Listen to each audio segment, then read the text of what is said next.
Death Cult Armageddon de Dimmu Borgir fue lanzado por el sello Nuclear Blast, una gran apuesta de Nuclear Blast en este disco, un presupuesto gigante hubo para hacer este disco, y fue lanzado el 9 de septiembre del 2003, ¿sí? ¿Por qué digo que hubo un presupuesto gigante? Bueno, porque nada más ni nada menos que contaron con la participación de la Filarmónica de Praga, y deja bastante en claro su presencia a lo largo del disco, ¿no? Este ha sido un disco donde la presencia sinfónica aún va más allá de lo que había sido, de lo que venía siendo los discos previos, sí, pero por sobre todo lo que había sido el disco anterior, Puritanical, que había sido un gran paso adelante, y acá estaba todo el mundo, estábamos todos esperando a ver para dónde iba Dimmu Borgir. Bueno, en mi punto de vista dio un paso adelante y han sacado, en mi opinión, el mejor disco de su discografía, ¿sí? El disco fue producido por Fredrik Nordström, en sueco,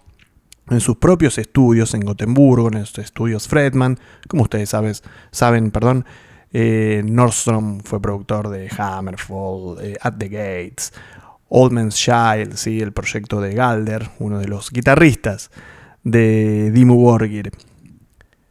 Ya metiéndonos en el tema por tema, ¿sí? El disco abre con Allegiance, ¿sí? Una extensa intro entre sonidos programados y acordes. Podríamos definirlo como una gran influencia o reminiscencia industrial. Acordes disminuidos que derivan en un tema que se funde entre blast beats, black metaleros, desdobles, ¿no? Estos desdobles tan típicos de la banda. Luego pasamos a Progenies of the Great Apocalypse, ¿sí? Y bueno, el gran punto súper alto del disco, y quizás uno de los grandes puntos de la discografía de los noruegos. Una intro épica con grandes arreglos sinfónicos. Derivan en una primera estrofa cabalgada, ¿sí? Una cabalgata acelerada, y lentamente el tema comienza como a acelerarse aún más, ¿no? Vuelve a repetirse la primera estrofa entre metronomía y fills de platos hasta llegar a la primera intervención vocal de Vortex, ¿sí? Con una melodía de súper buen gusto, siempre recorriendo, ¿no?, esa región media agudas que nos tiene acostumbrados Vortex, ¿no? Luego pasamos a un reposo donde Mustis hace gala de lo talentoso que es en el piano, todo con apoyos orquestales, todo increscendo hasta explotar en una base totalmente desquiciada, ¿sí? Comandada por la metronomía perfecta del inglés Nick Barker en los parches. Luego pasamos a la canción Lepers Among Us. Acá entramos con un machaque cerrado, ¿sí? Unísono con los kicks, y un novedoso fill de guitarra a cargo de Galder. Luego se suceden bases metronómicas, blast beats, los característicos desdobles de la banda, como ya mencionamos, y hasta algún segmento thrasher, podríamos decir. Los arreglos orquestales ceden protagonismo para pasar a ser, a tener una intervención más por capas, ¿sí? Y eventualmente algún contrapunto específico. Llegamos así a la cuarta canción, a Bredesbeard. Sin respiro entramos ya en la primera estrofa, ¿sí? No hay intro prácticamente, para así llegar a un riff melódico cuya melodía tiene un gran protagonismo propio. Luego pasamos por un extenso desdoble donde se juegan con diferentes timbres vocales por parte de Sagrath, que está en esta época, estaba desarrollando muchísimo sus posibilidades vocales. Este tema fue el primer single del disco y fue el soundtrack del film Alone in the Dark.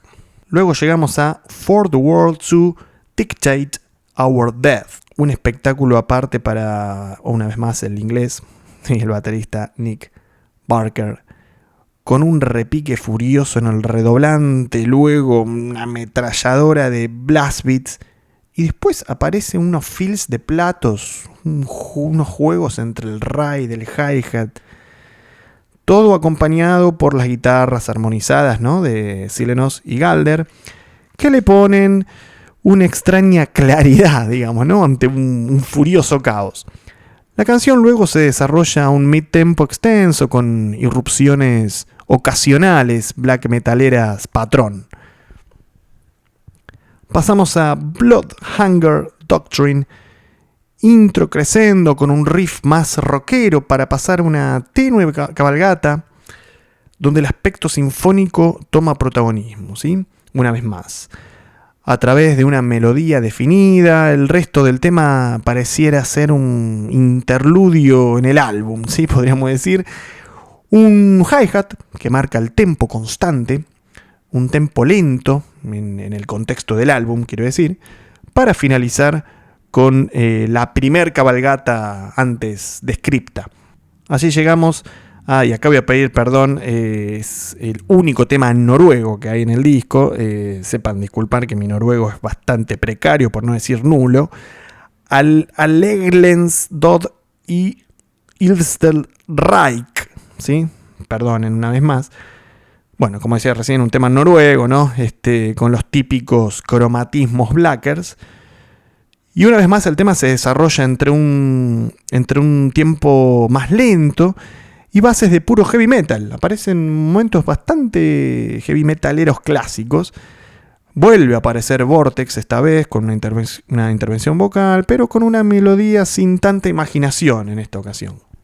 Luego llegamos a Cataclysm's Children, un tema que parece ser un tren sin estación, ¿no? Una gran entrada con un riff entre death y thrasher.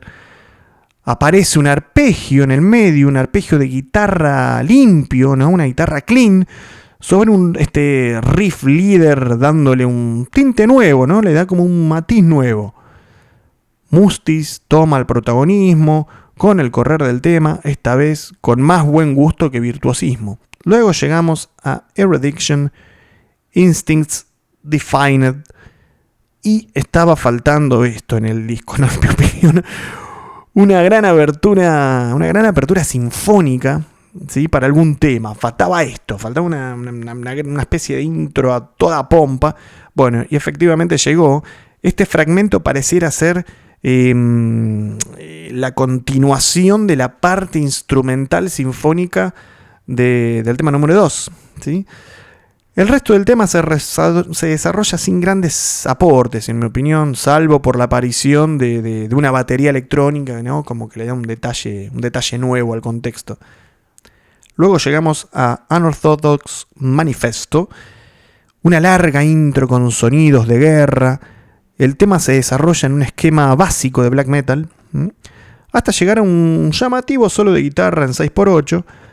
Aparecen grandes arreglos otra vez más por parte de Nick Barker. Un interesante final sinfónico y pianístico, ¿sí? Liderado por Mustis una vez más, que la verdad que merecía ser más explotado. Luego pasamos a Heavenly Perverse, intro con efecto de acústica, para luego derivar en un tema black metalero en la vena del primer Bathory, así bien crudo. Incluye la participación de Abad, de Immortal, al igual que en el segundo track. Dimmu Borgir trabaja muy bien la amalgama de bases, por veces parece un poquito forzada, ¿no? Pero podríamos decir que en este disco en particular es donde más natural sucede toda esta cuestión. El disco cierra para hacer gala del compromiso black metalero y seguir con un poco la línea de este tema que acabamos de describir, un cover de Bathory, Satan My Master, sigue respetando la original, incluso desde los efectos, ¿no? La reverb que se usó para la voz trata de emular un poco a esa reverb exagerada que usaba Bathory en los primeros discos, lógicamente en un contexto de un sonido mucho más actual, ¿no? Un acertado cierre rindiendo culto a la gran leyenda Quorthon.